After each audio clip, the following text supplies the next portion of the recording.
Hello student. तो आज हम लोग स्टार्ट करेंगे ट्रिग्नोमेट्री का बहुत बेसिक क्लास जो 10th क्लास से हम लोग स्टार्ट करेंगे और 11th क्लास के अच्छे लेवल तक हम लोग जाएंगे। और ट्रिग्नोमेट्री के ढेर सारे क्वेश्चंस हम लोग प्रैक्टिस भी यहाँ पे करेंगे और ट्रिग्नोमेट्री का एक एक करके सारा फार्मूला, सारे बेसिक, सारे कॉन्सेप्ट हम लोग यहाँ पे देखेंगे। तो जो बच्चे ट्रिग्नोमेट्री को लेकर के परेशान होंगे, जिनको ट्रिग्नोमेट्री नहीं समझ में आती होगी या जिनको मैथ ही नहीं समझ में आता, उन सारे बच्चों के लिए खुशखबरी है। चलिए हमारे साथ मिल करके ट्रिग्नोमेट्री के खिलाफ ट्रिग्नोमेट्री के साथ हम उनका हम लोग सामना करते हैं और ट्रिग्नोमेट्री को जम करके हम लोग पढ़ाई करते हैं। तो चलिए हम लोग यहाँ से स्टार्ट करते हैं ट्रिग्नोमेट्री। जैसे कि यहाँ पे लिखा हुआ है ट्रिगोनोमेट्री और मैंने यहाँ पे 2 वर्ड दिया गया है, ट्रिगोन, और 1 वर्ड मैंने दिया है मैट्रोन। तो इसका मतलब होता है कि ट्रिग्नोमेट्री 2 वर्ड से मिलकर के बना है। 1 वर्ड ट्रिगोन और 1 वर्ड मैट्रोन से मिलकर के बना हुआ ट्रिग्नोमेट्री है। तो आपके दिमाग में ये सब सारी चीज़ें नहीं आना चाहिए कि सर 1 वर्ड तो ट्रिगोन है और 1 वर्ड यहाँ पे मैट्रोन है तो मिलाएंगे तो ट्रिगोन मैट्रोन होना चाहिए ना। बिल्कुल ऐसी बात नहीं है। जैसे मान लो कि हमने यहाँ पे टी शर्ट पहन रखा है। टी शर्ट बना है धागा से, लेकिन नाम इसका क्या है? T shirt. इसका नाम कैप है, लेकिन बना क्या से है? ये भी धागा से बना है। चश्मा, इसका ये बना होगा मेटल से, फाइबर से, लेकिन नाम इसका क्या है? चश्मा है। माइक बना होगा मेटल से, तार से, फाइबर से, प्लास्टिक से, लेकिन नाम इसका क्या है? सिंगल, 1 वर्ड में इसका नाम है माइक। तो उसी तरह से ट्रिगोनोमेट्री किससे बना है? ट्रिगोन्स और मैट्रोन से बना हुआ तो जरूर है, लेकिन नाम इसका क्या रखा गया है? ट्रिग्नोमेट्री इसका नाम रखा गया है। तो घबराना नहीं है कि सर ट्रिगोन मैट्रोन यहाँ से मिल करके ट्रिग्नोमेट्री फॉर्म करेगा तो उसको ट्रिगोन मैट्रोन नाम होना चाहिए था, ट्रिग्नोमेट्री कैसे नाम हो गया? हम लोग ऐसे भी मानते हैं ना कि जैसे हाइड्रोजन अलग है तो गैस है, ऑक्सीजन ये भी अलग है तो गैस है, लेकिन अगर दोनों को मिला देंगे तो क्या हो जाएगा? वाटर। उसको कहेंगे वाटर जो जल होती है, H2O कहेंगे जो वाटर होता है। तो उसी तरह से ट्रिगोन है, मैट्रोन है, अलग अलग है, लेकिन मिलाएंगे तो क्या होगा? ट्रिगोनोमेट्री होगा। इसका नाम हम लोग रखेंगे ट्रिगोनोमेट्री। तो चलिए बेसिक हम लोग यहाँ से स्टार्ट करेंगे। मेन हम लोग को स्टार्ट करना है ये चीज़ कि ट्रिग्नोमेट्री। अच्छा, हम लोग यहाँ पे मीनिंग समझ सकते हैं। ये हम लोग यहाँ पे समझ सकते हैं कि ट्रिगोन का मतलब क्या होता है, ट्रिगोन का मतलब क्या होता है, और ये समझ सकते हैं कि मैट्रोन का मतलब क्या होता है। मीनिंग यहाँ पे समझ सकते हैं। तो बच्चों देखिए, यहाँ पे ट्रिगोन का मतलब होता है 3 एंगल और मैट्रोन का मतलब होता है मेजरमेंट। इसका मतलब होगा 3 एंगल, इसका मतलब होगा मेजरमेंट। तो 3 एंगल के मेजरमेंट को हम लोग ट्रिग्नोमेट्री कहेंगे। सिंपल लफ्जों में ट्रिग्नोमेट्री का डेफिनेशन यही होता है कि 3 एंगल के मेजरमेंट को ट्रिग्नोमेट्री कहेंगे। अच्छा, 3 एंगल के मेजरमेंट को ट्रिग्नोमेट्री का मतलब हम लोग यहाँ से ऐसे भी निकाल सकते हैं। यहाँ पे मैंने लिखा है measurement of triangle is called trigonometry, यानी कि ट्रायंगल के मेजरमेंट को हम लोग ट्रिग्नोमेट्री कहेंगे। ये बात भी सही है कि 3 एंगल कहो या ट्रायंगल कहो एक ही बात होता है, क्योंकि जहाँ पे 3 एंगल होता है वहाँ पे ट्रायंगल होता है। तो ट्रायंगल के भी मेजरमेंट को हम लोग क्या कहेंगे? ट्रिग्नोमेट्री कहेंगे। और ये यहाँ पे मत समझना कि सिर्फ राइट एंगल ट्रायंगल के मेजरमेंट को हम लोग यहाँ पे ट्रिग्नोमेट्री कहेंगे। किसी भी तरह का ट्रायंगल होगा उसके मेजरमेंट को हम लोग ट्रिग्नोमेट्री ही कहेंगे। वैसे तो हम लोग यहाँ पे जानते हैं कि अगर तीनों साइड्स, किसी भी ट्रायंगल का तीनों साइड सेम होता है तो हम लोग इसको इक्विलेटरल ट्रायंगल कहते हैं। किसी भी साइड का, किसी भी ट्रायंगल का 2 साइड अगर सेम होता है तो हम लोग इसको आइसोसेलस ट्रायंगल कहते हैं। या किसी भी ट्रायंगल में अगर एक एंगल 90 डिग्री होता है तो हम लोग इसको राइट एंगल ट्रायंगल कहते हैं। और अगर इन तीनों में से कोई नहीं है तो उसको हम लोग स्केलेन ट्रायंगल यहाँ पे कहेंगे। तो 3-4 तरह का यहाँ पे ट्रायंगल होता है। किसी भी तरह के ट्रायंगल का मेजरमेंट हम लोग करेंगे ना तो उसको हम लोग ट्रिग्नोमेट्री ही कहेंगे। लेकिन हम लोग स्टार्ट कहाँ से करेंगे? हम लोग स्टार्ट करेंगे राइट एंगल ट्रायंगल से। 10th क्लास में आप लोगों ने यहाँ से स्टार्ट किया होगा, या जो 10th क्लास के बच्चे होंगे वो भी यहाँ से स्टार्ट करने वाले होंगे। तो चलो राइट एंगल को स्टडी करेंगे और उसी को हम लोग कहेंगे यहाँ पे ट्रिग्नोमेट्री। मैंने यहाँ पे एक और दिया है राइट एंगल ट्रायंगल। अच्छा, राइट एंगल ट्रायंगल को लेकर के बच्चों को यहाँ पे मन में थोड़ा कन्फ्यूजन रहता है कि किस हिसाब से कहेंगे कि कौन सा परपेंडिकुलर होगा, कौन बेस होगा, कौन हाइपोटेनस होगा। बहुत सारे बच्चों का यहाँ पे काफ़ी हद तक डिफरेंट होता है। बहुत सारे बच्चे ऐसे, हाँ, 90 डिग्री के सामने वाले साइड को हाइपोटेनस कहेंगे। ये बात लगभग सभी के दिमाग में ठीक रहता है। लेकिन बहुत सारे बच्चे ऐसे मान लेते हैं कि इसको हम लोग बेस कहेंगे, इसको हम लोग परपेंडिकुलर ही कहेंगे, फिक्स मान लेते हैं। लेकिन राइट एंगल ट्रायंगल में 90 डिग्री के सामने वाला साइड को हाइपोटेनस कहेंगे, ये बात तो फिक्स है। लेकिन इसका बेस और परपेंडिकुलर है ना फिक्स नहीं होता है, कभी ये बनेगा परपेंडिकुलर तो कभी ये बनेगा बेस, कभी ये बनेगा परपेंडिकुलर तो कभी यही बन जाएगा बेस। डिपेंड करता है कि हमारा एंगल कहाँ है, जिस एंगल से वर्क करेंगे वर्क करने वाला एंगल कहाँ है। अच्छा, बहुत सारे बच्चे ऐसे भी यहाँ पे होते हैं कि कह देते हैं कि जहाँ पे एंगल होगा ना, एंगल के सामने वाले साइड को हम लोग परपेंडिकुलर कहेंगे। लेकिन ऐसा यहाँ भी बात कंप्लीट सही नहीं है कि एंगल के सामने वाले साइड को हम लोग परपेंडिकुलर कहेंगे। एंगल तो यहाँ भी है, एंगल यहाँ भी है और एंगल हमारा यहाँ भी है। तो सिर्फ ये कहने से काम नहीं चलेगा कि एंगल के सामने वाला साइड को हम लोग परपेंडिकुलर कहेंगे। कंप्लीटली आपको ऐसा कहना पड़ेगा कि जिस एंगल से हम लोग वर्क करेंगे तो वर्क करने वाले एंगल के सामने वाले साइड को परपेंडिकुलर कहेंगे, 90 डिग्री के सामने वाले साइड को हाइपोटेनस कहेंगे और जो बच गया वो हमारा बेस हो गया। तो जिस एंगल से वर्क करेंगे, जो एंगल क्वेश्चन में दिया हुआ रहेगा, जिस एंगल को हम लोग यूज करेंगे, यूज करने वाले एंगल के सामने का साइड परपेंडिकुलर होगा। तो सपोज करो कि एंगल को यूज करने वाला एंगल हमारा ये है, अगर इस एंगल को यूज करेंगे क्वेश्चन में तो ये बनेगा परपेंडिकुलर, ये बनेगा बेस और ये बनेगा हमारा हाइपोटेनस। तो इस तरह से हम लोग बेस, परपेंडिकुलर और हाइपोटेनस को हम लोग पहचानेंगे। अब यहां से एक बात और आता है कि किसी भी तरह का 3 नंबर अगर हम लोग यहाँ पे लेंगे, जैसे मान लो 2 है, 5 है और 7 है, हमने यहाँ पे 3 नंबर ले लिया। अब 3 नंबर में से अगर मैंने आपसे पूछा कि 3 नंबर में से किसी भी 2 नंबर का रेशियो बताओ, तो आप क्या बताओगे? इन्हीं 3 नंबर में से किसी भी 2 नंबर का रेशियो अगर मैंने आपसे पूछा तो आपके दिमाग में चलेगा 2/5, या आपके दिमाग में चलेगा 5/2, या आपके दिमाग में चलेगा 2/7, या आपके दिमाग में चलेगा 7/2, या आपके दिमाग में चलेगा 5/7, या आपके दिमाग में चलेगा 7/5। अगर हमारे पास 3 ही नंबर हैं तो 3 नंबर में से किसी भी 2 नंबर का रेशियो यही 3 आपके दिमाग में आएगा और सबके दिमाग में यही 3 आएगा। तो बेसिकली हम लोगों को यहाँ पे कोरिलेट करना है इससे कि जिस तरह से 3 नंबर में से किसी भी 2 नंबर का रेशियो बच्चों यहाँ पे मैक्सिमम 6 ही आता है, उसी तरह से हमारे पास 3 साइड में से किसी भी 2 साइड का रेशियो भी मैक्सिमम यहाँ पे 6 ही आएगा, है ना। तो यहाँ पे देखो हमारे पास राइट एंगल ट्रायंगल में 3 साइड होते हैं, राइट एंगल ट्रायंगल में 3 साइड होंगे। तो 3 साइड में से किसी भी 2 साइड का रेशियो अगर यहाँ भी हम लोग निकालने जाएंगे तो 6 के ही बराबर आएगा। ये हमारे साथ परपेंडिकुलर, बेस और हाइपोटेनस है। इन 3 साइड में से किसी भी 2 साइड का रेशियो निकालेंगे तो या तो हो जाएगा P/H, या तो कहेंगे H/P, या तो कहेंगे B/H, या तो कहेंगे H/B, या तो कहेंगे P/B और या तो कहेंगे B/P। ये 6 ही रेशियो हमारा पॉसिबल होगा।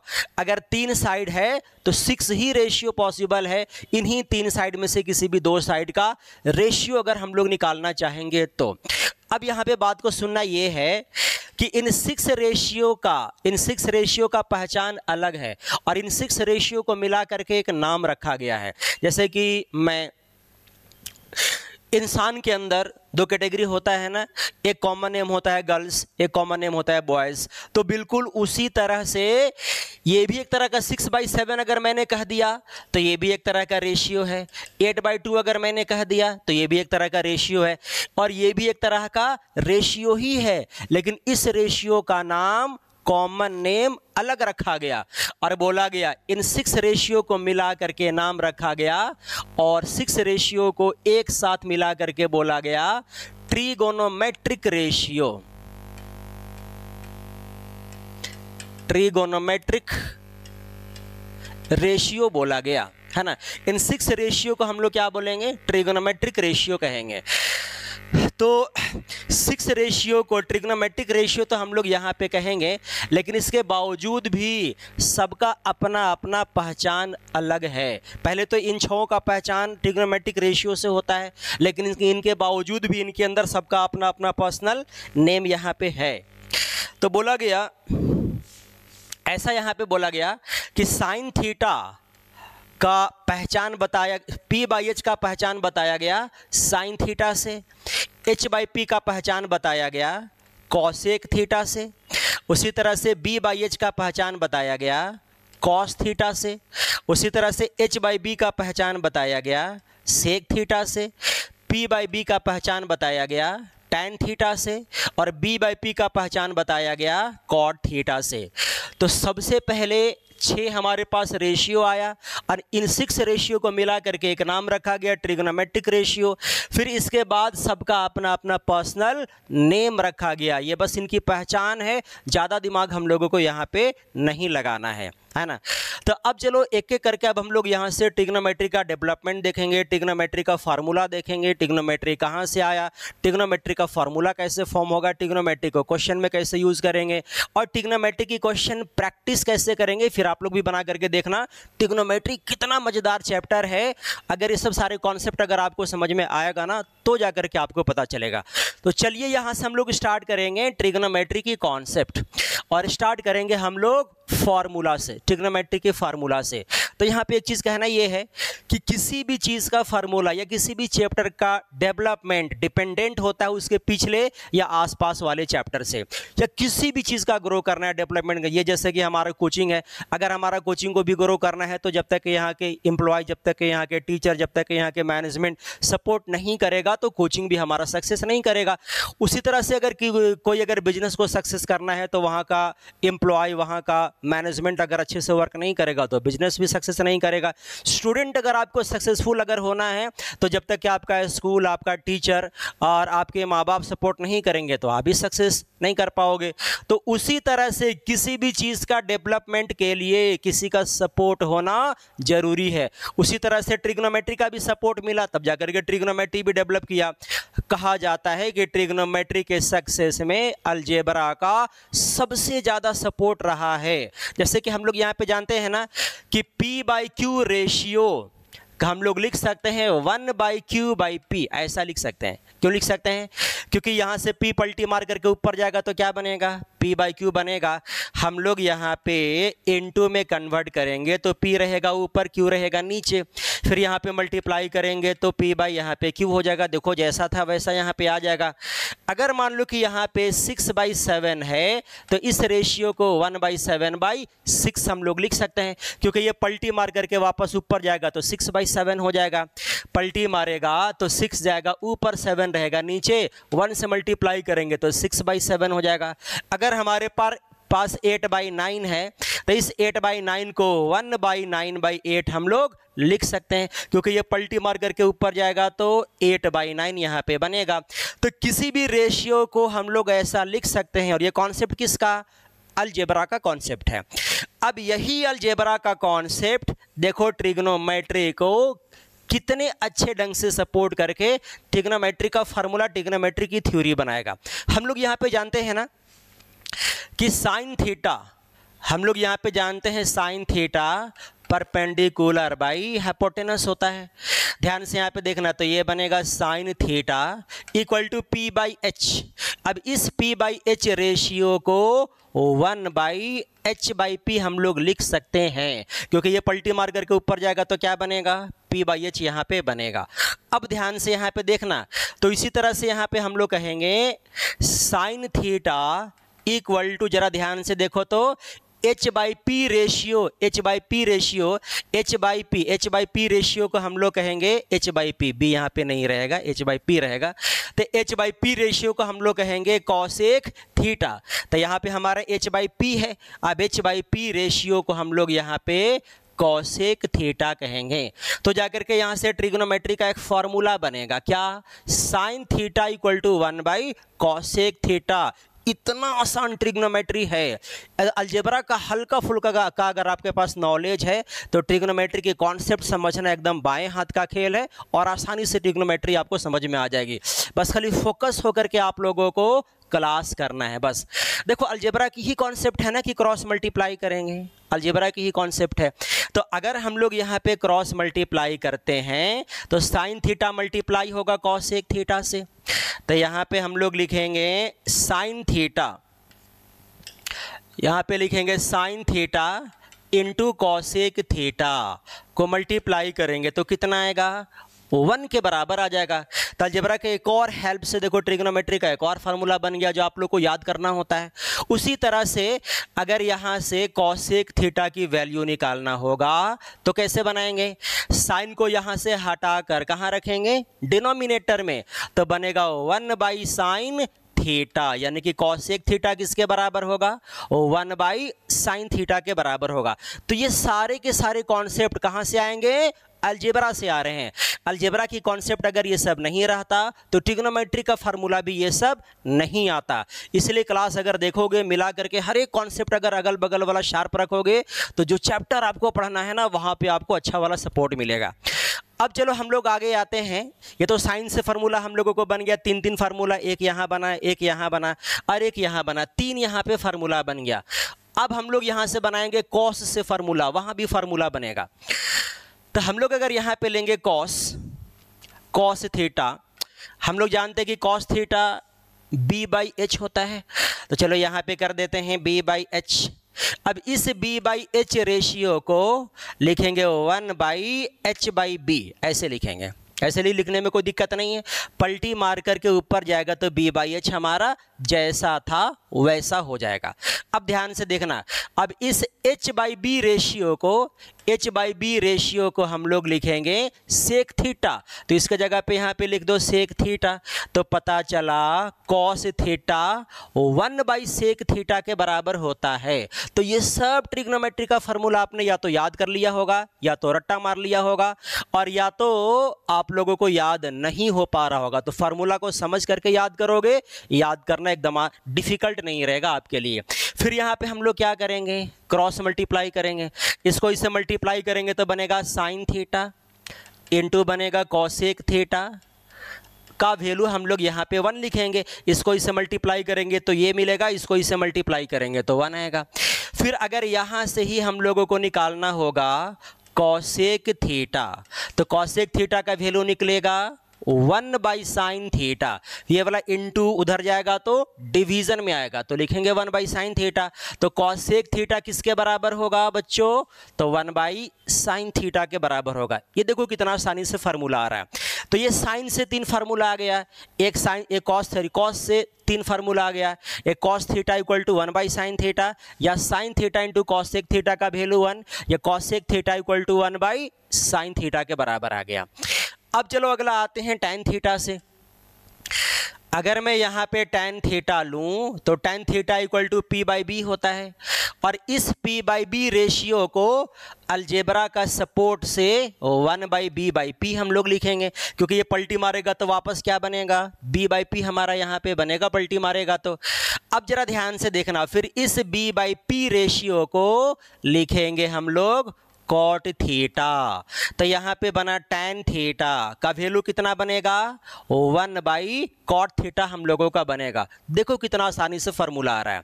फिर यहाँ पे हम लोग क्या करेंगे, फिर यहाँ भी हम लोग क्रॉस मल्टीप्लाई करेंगे, तो अब यहाँ पे मिलेगा tan थीटा इंटू मिलेगा कॉट थीटा, फिर यहाँ पे मल्टीप्लाई करेंगे तो 1 आ जाएगा, है ना।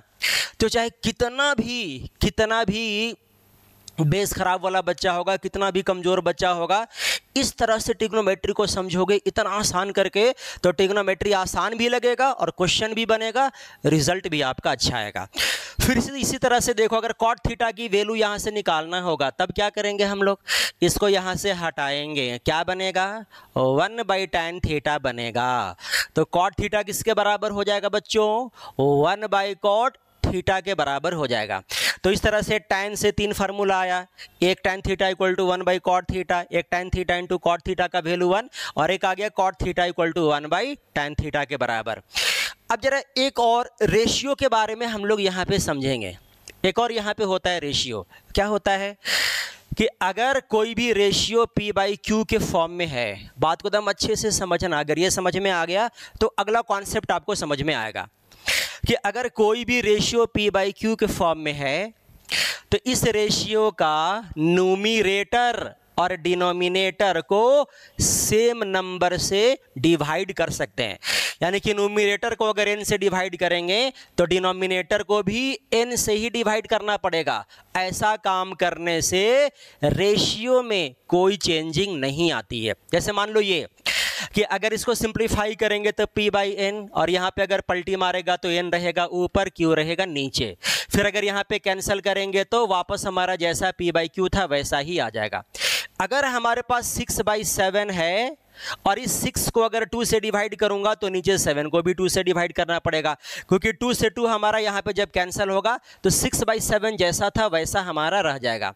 अगर हमारे पास रेशियो 8/9 है और अगर इस 8 को 5 से डिवाइड करूंगा तो नीचे 9 को भी 5 से डिवाइड करना पड़ेगा, तभी हमारा रेशियो अनचेंज रहेगा, रेशियो हमारा चेंज रहेगा।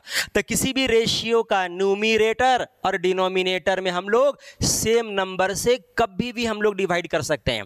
तब यही देखो, यही वाली कॉन्सेप्ट मेन समझना है कि अलजेब्रा का ये वाली कॉन्सेप्ट ट्रिग्नोमेट्री को किस तरह से सपोर्ट करेगा। अब चलो आओ हम लोग वापस आते हैं ट्रिग्नोमेट्री की कॉन्सेप्ट में। तो बोला जाता है कि हम लोग जानते हैं tan थीटा, हम लोग यहाँ पे जानते हैं tan थीटा इक्वल टू होता है P by B, perpendicular by base होता है। तो अब बात को समझना, परपेंडिकुलर और नीचे बेस, हम लोग ये काम करेंगे परपेंडिकुलर को हाइपोटेनस से डिवाइड करेंगे, तो मजबूरन बेस को भी नीचे हाइपोटेनस से डिवाइड करना पड़ेगा, तब ना रेशियो हमारा सेम रहेगा। यहाँ पे देखो P बाई एच अगर इनटू में कन्वर्ट करेंगे तो H जाएगा ऊपर, B रहेगा नीचे। फिर अगर H हम लोग यहाँ पे कैंसिल करेंगे तो P बाई बी हमारा यहाँ पे आएगा। तो देखो सिंप्लीफाई किए तो वापस हमारा P बाई बी के बराबर आ गया। तो किसी भी रेशियो का न्यूमरेटर और डिनोमिनेटर को सेम नंबर से डिवाइड हम लोग कभी भी कर सकते हैं, वैल्यू हमारा ऐसा करने से चेंज नहीं होता है। अब एक बात और, अच्छा हमने H से ही डिवाइड यहाँ पे क्यों किया? रीज़न हमारा ये था कि P H से मैंने डिवाइड यहाँ पे किया तो P बाई एच हो गया, और P बाई एच होने से ये एक तरह का ट्रिग्नोमेट्रिक वैल्यू मिलेगा। ये वाला भी ट्रिग्नोमेट्रिक वैल्यू हम लोगों को मिलेगा, क्योंकि P बाई एच हम लोग साइन थीटा को कहते हैं और B बाई एच हम लोग कॉस थीटा को कहते हैं। तो यहाँ भी एक हमारा ट्रिग्नोमेट्री का शानदार फार्मूला मिलेगा जो आप लोग याद करते हो, लगभग आप लोग रट्टा ही यहाँ पे मारते हो, लेकिन रट्टा की कोई जगह मैथ में नहीं है। कभी भी मैथ में आप रट्टा मत मारना, मारोगे तो आपकी मैथ और ज़्यादा खराब हो जाएगी। ऐसे करना है, देखो P बाई एच के जगह पर हम लोग लिखेंगे साइन थीटा और B बाई एच के जगह पर लिखेंगे हम लोग यहाँ पे कॉस थीटा। तो tan थीटा किसके बराबर हो जाएगा? Sign theta by cos theta के बराबर हो जाएगा। उसी तरह से हम लोग यहाँ पे देखेंगे कि cot theta equal to B by P होता है, B बाई पी होता है। अब ध्यान से यहाँ पे देखना, तो कॉट थीटा B रेशियो और P रेशियो को हम लोग क्या करेंगे? H से डिवाइड करेंगे, B को भी H से डिवाइड करेंगे और P को भी H से डिवाइड करेंगे हम लोग। अब जरा और ध्यान से देखना, अब P बाई एच रेशियो और B बाई एच रेशियो को रिप्लेस करेंगे ट्रिग्नोमेट्री से। तो P बाई एच को हम लोग कहेंगे कॉस थीटा और B बाई एच को कहेंगे कॉस थीटा और P बाई एच को यहाँ पे हम लोग साइन थीटा से रिप्लेस करेंगे। ऊपर लिख दो कॉस और नीचे लिख दो साइन। जो हम लोग यहाँ भी फार्मूला, ढेर सारे बच्चे फार्मूला रट्टा मारते हैं ट्रिग्नोमेट्री का, लेकिन मैं हर बच्चों से प्रॉमिस कर रहा हूँ कि दुनिया में आया हुआ जितना फार्मूला है किसी इंसान ने ही बनाया है और पढ़ करके ही आपको समझ में आएगा। रट्टा मार करके मैथ्स पढ़ने जाओगे खुद भी खराब हो जाएगा, खुद भी कॉन्सेप्ट आपकी खराब हो जाएगी, रिजल्ट भी आपका खराब हो जाएगा। तो यहाँ पे देखो, तो हमने यहाँ पे देखा tan theta sine theta by cos theta होता है, इसी तरह से cot theta cos theta by sine theta हमारा होता है। इतना आसान देखो ट्रिग्नोमेट्री है। ट्रिग्नोमेट्री का जितना भी फार्मूला 10th क्लास में आप लोगों ने देखा है ना, हर फार्मूला देखो ऐसे ही आता है। अभी कल अलजेब्रा का थ्योरी आता है जिसको हम लोग कहते हैं पाइथागोरस थ्योरम। पाइथागोरस थ्योरम भी ट्रिग्नोमेट्री को बहुत ज़्यादा सपोर्ट किया है और बहुत इंपॉर्टेंट जगह पे सपोर्ट किया है। अब यहाँ से देखेंगे कि पाइथागोरस थ्योरम से ट्रिग्नोमेट्री की कौन सी फार्मूला निकल करके आती है और कहाँ पे उसकी यूज होती है। तो ये देखो हमारा यहाँ पे राइट एंगल ट्रायंगल है। हम लोग जानते हैं किसी भी राइट एंगल ट्रायंगल में अगर यहाँ पे 90 है और अगर इस एंगल से हम लोगों को वर्क करना है तो ये रहेगा परपेंडिकुलर, ये रहेगा बेस और ये रहेगा हाइपोटेनस, ऐसा रहेगा। और हम लोग जानते हैं कि पाइथागोरस थ्योरम में P square plus B square equal to H square होता है ना। लंब स्क्वायर प्लस आधार स्क्वायर इक्वल टू कर्ण स्क्वायर, या कहो perpendicular square plus base square equal to hypotenuse square होता है। तो यही हमारा पाइथागोरस थ्योरम है। अब इस पाइथागोरस थ्योरम में पी स्क्वायर की वैल्यू निकालेंगे तो H square minus B square रहेगा।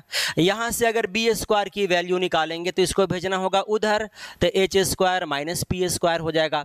अब जरा देखो ये पाइथागोरस थ्योरम अलजेब्रा ट्रिग्नोमेट्री को कहाँ पे और कितनी अच्छा जगह पे सपोर्ट किया है। हम लोग जानते हैं ना कि साइन थीटा, हम लोग जानते हैं sine theta P by H होता है, और ये भी हम लोग जानते हैं कि cos theta B by H होता है। ये दोनों हम लोग जानते हैं। तो साइन और कॉस हमने यहाँ पे लिया। अब एक काम करेंगे, जैसा कि हम लोग जानते हैं कि इक्वेशन के दोनों साइड या इक्वेशन के कहीं भी दोनों साइड हम लोग सेम काम कर सकते हैं। इक्वेशन के दोनों साइड हम लोग स्क्वायरिंग कर सकते हैं, इक्वेशन के दोनों साइड क्यूबिंग कर सकते हैं, इक्वेशन के दोनों साइड हम लोग कुछ भी मल्टीप्लाई या डिवाइड हम लोग कर सकते हैं। तो उसी तरह से यहाँ भी इक्वेशन के दोनों साइड हम लोग स्क्वायरिंग करेंगे। तो यहाँ पे स्क्वायरिंग करेंगे तो स्क्वायर लगेगा, और यहाँ भी हमारा स्क्वायर लगेगा। स्क्वायरिंग करेंगे तो यहाँ भी स्क्वायर लगेगा, साथ में यहाँ भी हमारा स्क्वायर लगेगा। तो कभी भी इक्वेशन के दोनों साइड कुछ भी काम करने से इक्वेशन में हमारा कोई फर्क नहीं पड़ता है, और इक्वेशन में हमारा कोई गलत होने की संभावनाएं नहीं रहती है। अब हम लोग क्या करेंगे, स्क्वायरिंग करने के बाद दोनों इक्वेशन को हम लोग यहाँ पे ऐड करेंगे, दोनों इक्वेशन को ऐड करेंगे। तो अगर ये दोनों इक्वेशन को ऐड करेंगे तो लेफ्ट हैंड साइड का एडिशन आएगा साइन स्क्वायर थीटा प्लस आएगा कॉस स्क्वायर थीटा, और अगर इधर यहाँ पे ऐड करेंगे तो ये बनेगा P square by H square plus बनेगा B square by H square. देखो कितना आसान है। फिर यहाँ से देखो एच स्क्वायर हम लोग यहाँ पे एलसीएम लेंगे तो ऊपर बनेगा पी स्क्वायर प्लस बनेगा बी स्क्वायर। फिर हम लोग जानते हैं कि P square plus B square का वैल्यू देखो पाइथागोरस यहीं पे सपोर्ट किया है ट्रिग्नोमेट्री को। देखो P square plus B square को क्या कहेंगे, एच स्क्वायर कहेंगे। ये किसने बताया, पाइथागोरस थ्योरम के वजह से पता चला कि P square plus B square H square होता है, और नीचे भी हमारा क्या रहेगा, एच स्क्वायर रहेगा। फिर यहाँ पे कैंसिल करेंगे तो क्या मिलेगा, 1। तब जा करके हम लोग को पता चला है कि sign square theta plus cos square theta का वैल्यू 1 होता है। और ऐसा ही नहीं, 1 आने वाला फार्मूला एक नहीं बल्कि 2 और होता है। लेकिन फिलहाल इस तरह से ट्रिग्नोमेट्री का फार्मूला बना है। अलजेब्रा का ये सब कॉन्सेप्ट अगर नहीं आता, ट्रिग्नोमेट्री की भी कॉन्सेप्ट नहीं आती। तो ट्रिग्नोमेट्री से डरने की जरूरत नहीं है। अगर ये सब अलजेब्रा की कॉन्सेप्ट अगर आपके पास है तो ट्रिग्नोमेट्री का सामना करना आपके लिए बहुत आसान है। अब चलो हल्का सा आगे हम लोग और देखते हैं। पाइथागोरस है ना के मदद से 10th क्लास में ट्रिग्नोमेट्री का कम से कम 14-15 फार्मूला बना। अगर वो नहीं ना होता तो ये 14-15 फार्मूला भी नहीं आता। जैसे कि यहाँ पे तो 90 डिग्री होता है। अगर हम लोग यहाँ पे थीटा कहेंगे तो ये बनेगा परपेंडिकुलर, ये बनेगा बेस, और ये यहाँ पे कहेंगे हाइपोटेनस। हम लोगों ने भी यहाँ पे देखा कि P square plus B square equal to H square होता है। फिर हमने देखा कि P square equal to H square minus B square होता है। फिर हमने देखा B square equal to H square minus P square होता है। तो ये सब पाइथागोरस थ्योरम की फार्मूला है जो ट्रिग्नोमेट्री को सपोर्ट अभी करने वाला होगा। देखना इधर, हम लोग ये जानते हैं कि sec theta H by B होता है, और ये भी हम लोग जानते हैं कि tan theta B by P होता है।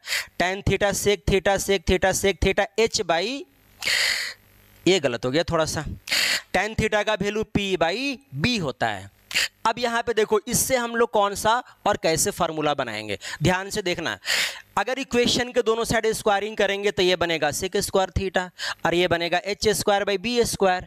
यहाँ पे स्क्वायरिंग करेंगे तो ये बनेगा टैन स्क्वायर थीटा, और यहाँ पे बनेगा P square by B square, है ना। अब स्क्वायरिंग करने के बाद यही दोनों इक्वेशन को हम लोग अब ऐड नहीं करेंगे बल्कि माइनस करेंगे। अच्छा, हमने यहाँ पे ऐड किया था और यहाँ पे हम लोग माइनस करेंगे। यहाँ पे हमने ऐड किया था क्योंकि पी स्क्वायर और बी स्क्वायर था, और पाइथागोरस थ्योरम में पी स्क्वायर बी स्क्वायर के बीच में प्लस होता है। लेकिन हमारे अब वाले में यहाँ पे पी स्क्वायर बी स्क्वायर नहीं है। अब यहाँ पे हमारे पास एच स्क्वायर और पी स्क्वायर है, और एच स्क्वायर पी स्क्वायर के बीच में प्लस नहीं, यहाँ पे माइनस होता है, तो इसलिए हम लोगों को यहाँ पे प्लस नहीं करना होगा, यहाँ पे हम लोग को माइनस करना होगा। तो माइनस कर लो, एक को कहेंगे फर्स्ट, एक को कहेंगे यहाँ पे सेकेंड, और यहाँ पे कहेंगे फर्स्ट माइनस सेकेंड, सिंपल है। तो फर्स्ट माइनस सेकेंड करेंगे तो ये वाला यहाँ पे बनेगा सेक स्क्वायर थीटा, माइनस बनेगा tan स्क्वायर थीटा।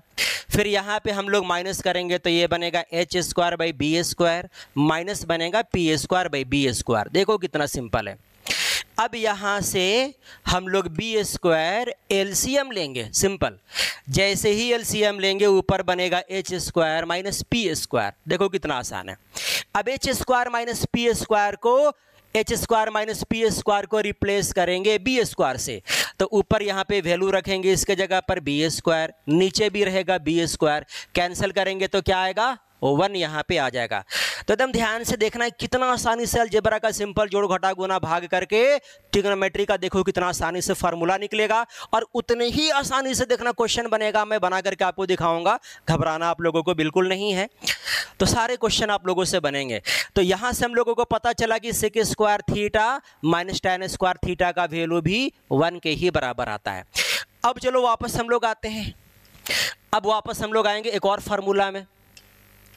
यहाँ पे रहेगा 90, अगेन ये वाला हो जाएगा b, ये वाला रहेगा p और ये वाला रहेगा h। अगर इस थीटा से हम लोग काम लेंगे तो अब जरा देखना यहाँ पे P square plus B square equal to H square होगा, या फिर B square equal to H square minus P square होगा, या फिर P square equal to H square minus B square होगा। ध्यान से देखना यहाँ पे, अगर हम लोग पेयर बनाएंगे कॉसेक का और कॉसेक के साथ पेयर बनाएंगे हम लोग कॉट का, और कॉसेक थीटा इक्वल टू होता है h बाई पी और कॉट थीटा इक्वल टू होता है b बाई पी। यहाँ भी वही काम करेंगे, बल्कि सब जगह पर हम लोग वही काम करेंगे। यहाँ पे देखो स्क्वायरिंग यहाँ पे करेंगे तो यहाँ भी क्या करेंगे, स्क्वायरिंग करेंगे। फिर यहाँ पे स्क्वायरिंग करना होगा तो यहाँ भी क्या करेंगे, स्क्वायरिंग करेंगे। इक्वेशन के दोनों साइड में हम लोग सेम काम करेंगे, जो लेफ्ट हैंड साइड में काम करेंगे वही हम लोग राइट हैंड साइड में काम करेंगे। फिर इसको कहेंगे इक्वेशन फर्स्ट, इसको यहाँ पे कहेंगे इक्वेशन सेकेंड।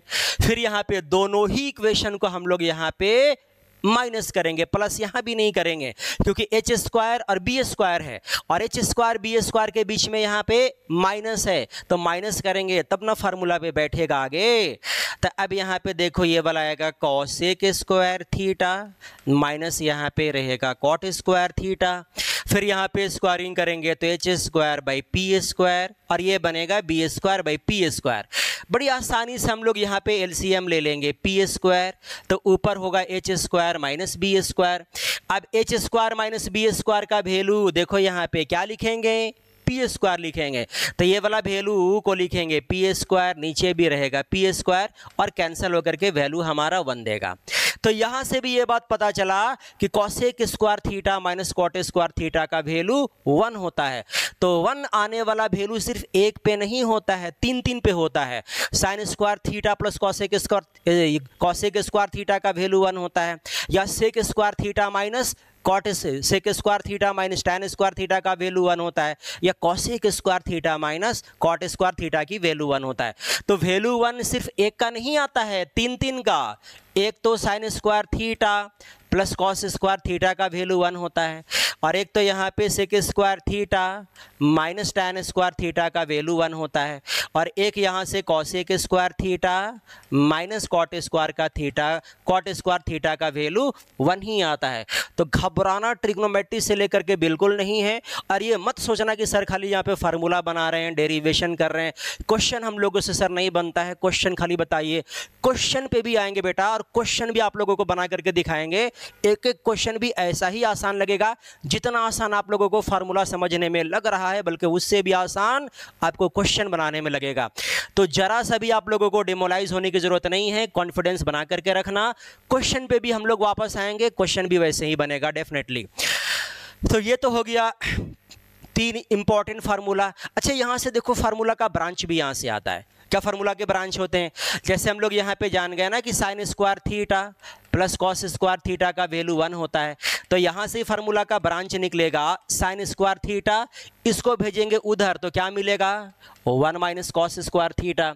फिर यहाँ से अगर निकालना होगा कॉस स्क्वायर थीटा तो उसको भेजेंगे उधर, तो बनेगा 1 माइनस साइन स्क्वायर थीटा। या सिर्फ अगर हम लोगों को चाहिए होगा साइन थीटा की वैल्यू तो स्क्वायर यहाँ से हटा करके यहाँ पे रूट लगा देंगे, तो ये बनेगा रूट अंडर बोलो कितना 1 माइनस कॉस स्क्वायर थीटा। अगर खाली चाहिए होगा हम लोगों को कॉस थीटा की वैल्यू तो ये बनेगा root under 1 minus sine square theta. तो ये इस फार्मूला से कितना फार्मूला निकला, 4 फार्मूला निकला।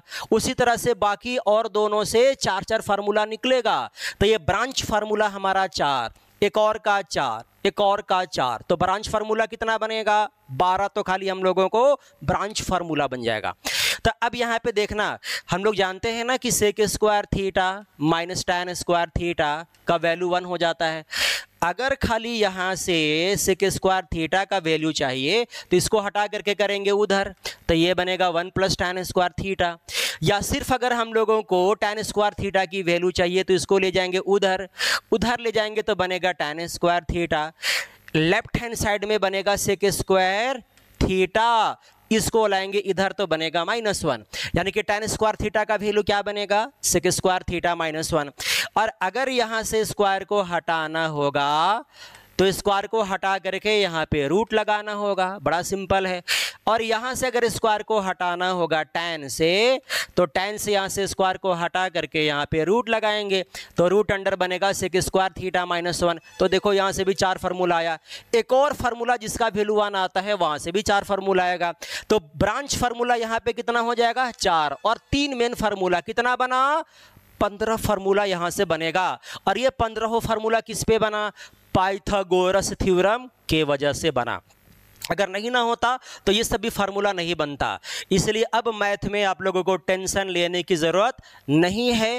ट्रिग्नोमेट्री को जितना आसान, बल्कि मैथ को जितना आसान करके बताना पॉसिबल होगा उतना आसान करके बताएंगे, जितना तोड़ करके बताना पॉसिबल होगा उतना तोड़ करके बताएंगे। घबराने की ज़रूरत आप लोगों को नहीं है।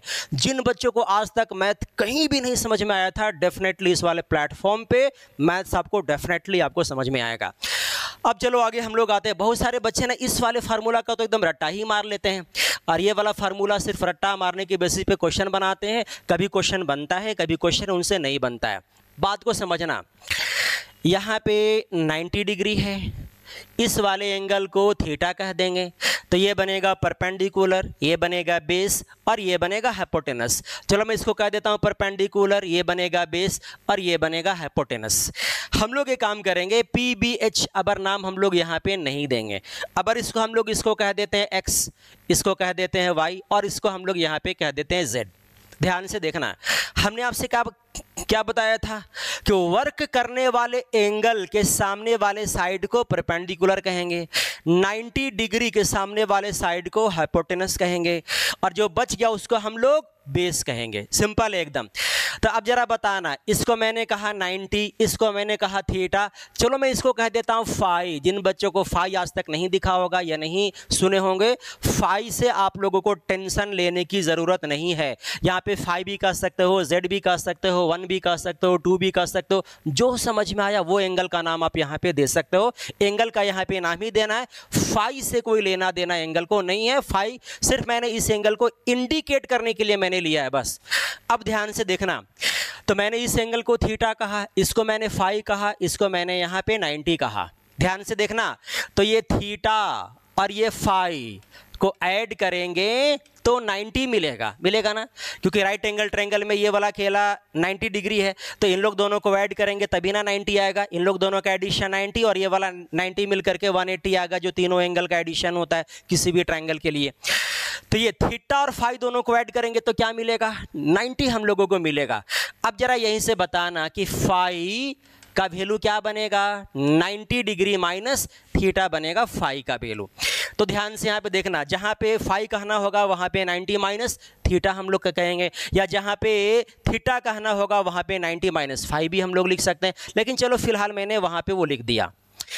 अब जरा देखना, अगर हम लोग इस एंगल से वर्क करेंगे, हमने एक रेशियो x/z लिखा, हमने x/z लिखा एक रेशियो, और x/z हम लोग एक बार नहीं लिखेंगे, चलो मैंने 2 बार लिख दिया x/z। मेन यहाँ पे कॉन्सेप्ट है देखना, तो x/z दिमाग लगाना, एक्स बाई जेड इस एंगल से अगर काम करेंगे तो एक्स बाई जेड हमारा क्या होगा, पी बाई एच होगा, बी बाई एच होगा या कुछ और होगा। जरा सोचो कि अगर इस एंगल से काम करेंगे तो एक्स बाई जेड हमारा क्या होगा। तो हमने आपको बताया था ना कि वर्क करने वाले एंगल के सामने वाले साइड को हम लोग क्या कहेंगे, परपेंडिकुलर। तो अगर इस एंगल से वर्क करेंगे तो ये बनेगा परपेंडिकुलर, ये रहेगा हाइपोटेनस, ये रहेगा हमारा बेस। तो अगर इस एंगल से वर्क करेंगे तो एक्स बाई जेड हमारा परपेंडिकुलर बाई हाइपोटेनस होगा, P बाई एच होगा। और अगर ये P बाई एच है तो हम लोग यहाँ पे इसको साइन कहेंगे, P बाई एच साइन में ही ना आता है। अगर इस एंगल से वर्क करेंगे तो x बाई जेड को हम लोग कहेंगे P बाई एच, और अगर ये P बाई एच है तो हम लोग इसको साइन कहेंगे, और इस साइन का एंगल हम लोग यहाँ पे फाई देंगे, क्योंकि इस एंगल से हमने काम किया है ना, तो एंगल यहाँ पे हम लोग फाई देंगे। लेकिन इसी को हम लोग ऐसे भी हम लोग कह सकते हैं कि अगर इस एंगल से वर्क करेंगे, अगर ये एंगल से वर्क करेंगे तो यही एक्स बाई जेड, इस एंगल से वर्क करेंगे तो यही एक्स बाई जेड को हम लोग बी बाई एच कहेंगे। बात समझ में आया। अगर इस एंगल से वर्क करेंगे तो ये वाला x by Z P by H कहलाएगा, लेकिन अगर इस एंगल से वर्क करेंगे तो यही हमारा x बाई जेड को कहेंगे B बाई एच, और अगर ये B बाई एच होगा तो B बाई एच को हम लोग कहेंगे यहाँ पे cos, और इसका एंगल कौन देना होगा, एंगल यहाँ पे थीटा देना होगा। कंफ्यूज यहाँ पे होने की कोई यहाँ पे जगह नहीं है। बात को समझना, जैसा एंगल होगा वैसा ही वैल्यू होगा। एंगल अगर ये लेंगे तो एक्स बाई जेड को हम लोग कहेंगे P बाई एच, और P बाई एच कहेंगे तो साइन आएगा, एंगल हमारा फाई रहेगा। एंगल अगर हम इसको कहेंगे तो यही हमारा एक्स बाई जेड कहलाएगा B बाई एच, और अगर ये B बाई एच होगा तो हम लोग यहाँ पे कहेंगे कॉस। कोई दिक्कत यहाँ तक। एक को कहेंगे यहाँ पे फर्स्ट और एक को कहेंगे यहाँ पे हम लोग सेकेंड। अब जरा दिखाना इक्वेशन फर्स्ट और सेकेंड, देखना ये वाला दोनों वैल्यू हमारा सेम है, और ये वाला राइट हैंड साइड अगर दोनों वैल्यू हमारा सेम रहेगा तो लेफ्ट हैंड साइड का भी ये वाला दोनों वैल्यू हम लोग सेम ही कहेंगे। यानी कि हम लोग को कहना पड़ेगा कि साइन फाई और कॉस थीटा आपस में बराबर होंगे। अगर ये दोनों आपस में बराबर हैं तो ये वाला दोनों भी आपस में बराबर हो जाएंगे। तो यहाँ पे सारा काम एंगल का खेल है। एंगल के हिसाब से परपेंडिकुलर बेस हाइपोटेनस देखने पहचानने आप लोगों को आना चाहिए। अगर ये सब आएगा ना तो ये वाला चीज़ भी बनाने में आप लोगों को दिक्कत नहीं रहेगी। अब जरा एक बात और देखना कि साइन फाई को हम लोग रिप्लेस करेंगे 90 डिग्री माइनस थीटा से। तो ये हमारा फाई है, रिप्लेस कर दो 90 माइनस थीटा से, किसके बराबर आएगा, कॉस थीटा के बराबर आएगा। तो जहाँ पे यहाँ भी आप लोग रट्टा मारते थे, यहाँ भी रट्टा मारने की जरूरत नहीं है। देखो sine 90 degree minus theta equal to cos theta इस प्रोसेस से आता है और ऐसे आता है। और ऐसा यहाँ पे एक फार्मूला नहीं, ऐसा ही यहाँ पे और 5 फार्मूला आता है, और पांचों फार्मूला का लाने का प्रोसेस सेम ही होता है, डिट्टो सेम होता है। एक तो ये वाला फार्मूला हो गया, और यहाँ पे फार्मूला जो 5 आता है जो लाने का प्रोसेस डिट्टो एकदम से ऐसा ही सेम रहेगा। देखो यहाँ पे एक रेशियो से एक फार्मूला आया, और किसी भी राइट एंगल ट्रायंगल में रेशियो हमारे 6 होते हैं, तो फार्मूला यहाँ पे कितना आना चाहिए, 6 आना चाहिए। तो एक से एक फार्मूला आया तो बाकी बचा हुआ 5 से भी और 5 फार्मूला आएगा, और यहाँ पे ऐसा बनेगा, और पांचों फार्मूला ये आएगा। एक आएगा cos 90 degree minus theta equal to बनेगा साइन थीटा, या फिर बनेगा tan 90 degree minus theta equal to बनेगा कॉट थीटा, या फिर बनेगा sec 90 degree minus theta equal to बनेगा कॉसेक थीटा, या फिर यहाँ पे cosec 90 degree minus theta equal to बनेगा सेक थीटा। तो ये वाला और 4 फार्मूला, एक और फार्मूला आएगा cot 90 degree minus theta equal to बनेगा tan थीटा। तो एक रेशियो से एक फार्मूला आया, बाकी बचा हुआ 5 रेशियो से और भी 5 फार्मूला आएगा, और फार्मूला आने का प्रोसेस डिट्टो ऐसा ही सेम रहेगा। तो ट्रिग्नोमेट्री को देख करके घबराना नहीं है। ये मैंने आज ट्रिग्नोमेट्री का फार्मूला, थ्योरी, कॉन्सेप्ट मैंने आज बताया है। आई होप आप सारे लोगों को समझ में जरूर आप लोगों को आ गया होगा ये सब सारे ट्रिग्नोमेट्रीज का फार्मूला। और अगर किसी भी तरह का दिक्कत आएगा, प्रॉब्लम्स आएगा, तो डिस्कशन करना है, मिलना है, और मिल करके डिस्कशन करना है कि सर यहाँ पे क्यों आया, कहाँ से आया, कैसे आया। एक एक चीज़ का क्लियरिफिकेशन हम लोग बैठा करके टेबल पे यहाँ पे देंगे। तो ट्रिग्नोमेट्री से घबराने की ज़रूरत नहीं है, इतना आसान देखो ट्रिग्नोमेट्री होता है। मैंने शुरू में आपसे क्या बोला था, अगर अलजेब्रा का सपोर्ट नहीं रहेगा तो ट्रिग्नोमेट्री का भी डेवलपमेंट नहीं हो पाएगा। तो हम लोगों ने यहाँ पे देखा किस तरह से अलजेब्रा का सपोर्ट ट्रिग्नोमेट्री के मिलने के बाद ट्रिग्नोमेट्री कितना आसान हो जाता है। और ऐसा ही आसान सारा चैप्टर है, चाहे ट्रिग्नोमेट्री हो, अलजेब्रा हो, कोऑर्डिनेट हो या कैलकुलस हो, कुछ भी होना ऐसे ही आसान है। सिस्टमेटिक ढंग से पढ़ाई करोगे तो इतना ही आपको आसान लगेगा। और मैं गारंटी देता हूँ कि यहाँ पे इतना तोड़ करके बताई जाएगी चीज़ों को, इतना समझा करके बताई जाएगी कि नहीं समझ में आने का कोई जगह आप लोगों को नहीं बचेगा। आई होप आप लोगों को समझ में आ भी गया होगा। उम्मीद करेंगे कि अगला कॉन्सेप्ट अगला वीडियो में हम लोग क्वेश्चन लेकर के आएंगे और वो भी इतनी ही आसानी से आप लोगों को समझ में आएगा। Thank you.